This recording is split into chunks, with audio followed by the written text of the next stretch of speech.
Halo pemirsa Metro TV Lampung, selama 30 menit ke depan saya Herdiani Oktavia akan menemani Anda untuk mengupas tajuk dan juga berita apa saja yang sedang publish dan hits di 4 platform media Lampung Post Group kali ini. Dan saat ini bersama saya sudah ada Dominikus Widodo, Kadif Konten Lampung Post. Namun sebelum kita lanjutkan untuk bedah tajuk kali ini, mari kita saksikan terlebih dahulu video editorial berikut ini.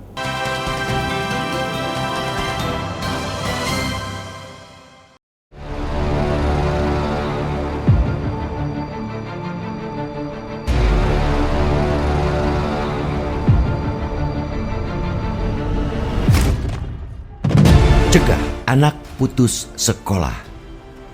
Pendidikan adalah investasi suatu bangsa. Celakanya, adagium tersebut belum sepenuhnya dapat dipraktikkan dunia pendidikan Indonesia.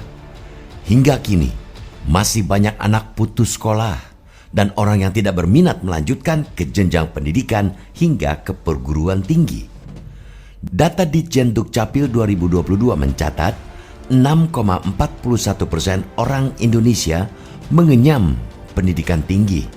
Perinciannya yang berpendidikan D1 dan D2 proporsinya 0,41%. Kemudian D3 sejumlah 1,28%, S1 sejumlah 4,39%, S2 sejumlah 0,31% dan hanya 0,02% penduduk mengenyam pendidikan jenjang S3.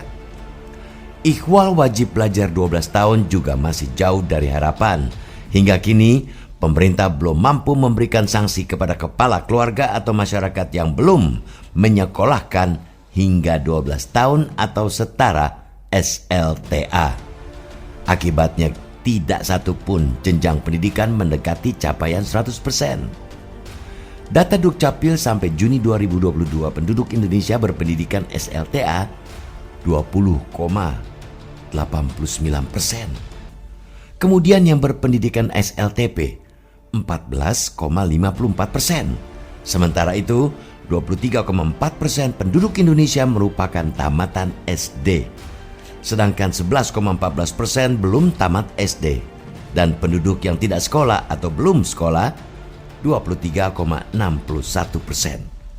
Secara nasional, perincian jumlah penduduk Indonesia menurut jenjang pendidikan per Juni 2022 yakni untuk S3 sebanyak 61.271 jiwa, S2 855.757, S1 12.081.571, D3 3.517.178, D1 dan D2 1.126.080. Kemudian SLTA 57.533.189, SLTP 40.035.862, tamat SD 64.446.545, belum tamat SD 30.685.363 dan tidak atau belum sekolah mencapai 65.018.451 jiwa.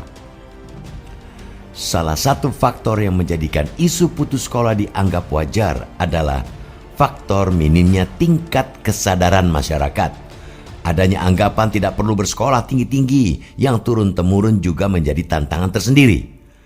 Paradigma keliru masyarakat ini tentu harus diluruskan kembali. Berdasarkan survei Angkatan Kerja Nasional atau Sakernas Agustus BPS pada 2022, Lampung mencatat sebanyak 2.484.554 orang dengan pendidikan tertinggi SD dan tidak tamat SD. Jumlah ini masih menjadi jumlah terbesar orang yang bekerja ketimbang mereka yang menamatkan jenjang pendidikan di atasnya. Adapun perinciannya, 1.653.191 tamat SMP, 1.868.512 tamat SMA, dan 474.932 tamat dari perguruan tinggi.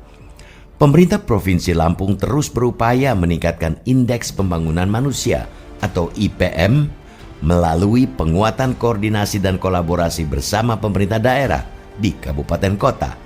Pemprov Lampung siap menggelar gerakan serentak menyikapi masalah anak tidak sekolah. Maka urusan pendidikan bisa lebih dioptimalkan. Pemprov siap membentuk tim ke kabupaten kota mengatasi anak putus sekolah. Pembentukan tim tersebut bertujuan agar meraih unsur IPM secara lebih makro. Pasalnya, IPM tidak hanya berkaitan dengan pendidikan, tetapi juga kesehatan dan ekonomi. Maka, semua pihak harus saling bekerja sama dan tidak boleh mementingkan ego sektoral. Kita patut mengapresiasi apa yang akan dilakukan Pemprov mengatasi anak putus sekolah.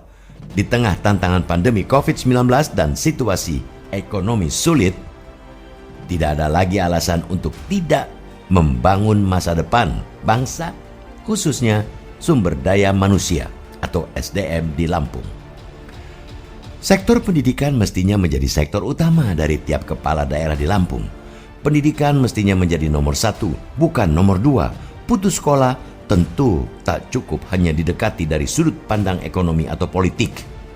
Di tengah situasi pandemi, aspek kebijakan, kebermanfaatan teknologi hingga persoalan kesehatan juga turut menjadi faktor yang perlu didekati. Maka, pendekatan yang berbeda dibutuhkan untuk mengatasi persoalan putus sekolah. Kebijakan bantuan dana pendidikan tidak lagi cukup menjadi satu-satunya cara mengantisipasi anak putus sekolah. Dibutuhkan pendekatan personal langsung kepada keluarga hingga peserta didik untuk memahami persoalan secara lebih mendalam demi mencegah anak putus sekolah di setiap daerah.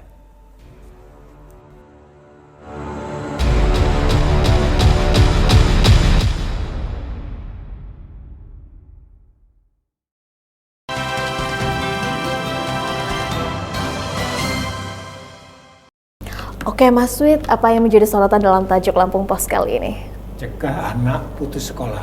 Waduh, tentunya ini menjadi masalah serius ya Mas Wid ya. Apalagi ternyata secara data tercatat hanya 6,4% yang pernah mengenyam perguruan tinggi, sementara angka yang tamatan SD dan belum tamat sebesar 35%. Nah, ini kan kita sekarang sedang dalam rangka PR kita adalah untuk menuntaskan wajib belajar 13 tahun, sedangkan angkanya ternyata seperti ini Mas Wid. Bagaimana menurut data dari Lampung Pos sendiri? Tingginya angkatan kerja dari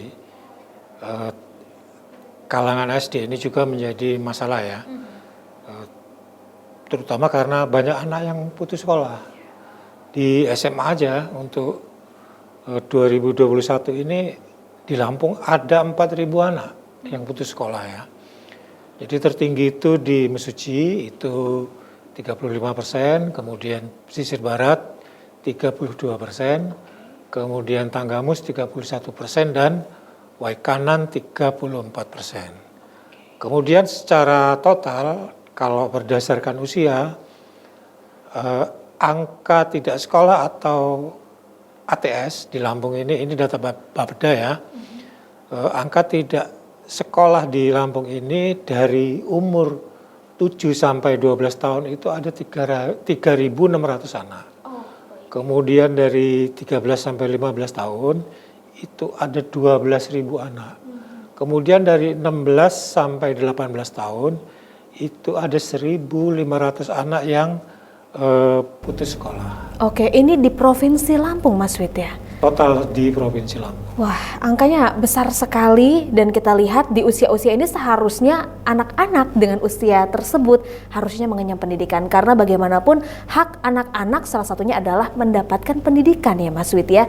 Bagaimana, apa yang menjadi faktor dari angka tidak sekolah ataupun juga yang sudah sekolah akhirnya putus sekolah ini Mas Wid? Faktornya kompleks ya, terutama kalau saat-saat ini kan akibat pandemi.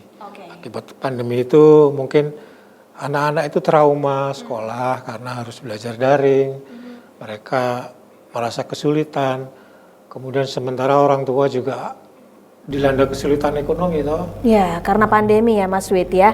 Salah satu memang faktor yang paling kompleks adalah dari pandemi. Nanti kita akan lanjutkan lagi Mas Wid, mungkin ada faktor-faktor lainnya juga. Dan untuk Anda pemirsa Metro TV Lampung, tetap bersama kami dalam Bedah Tajuk Lampung Pos.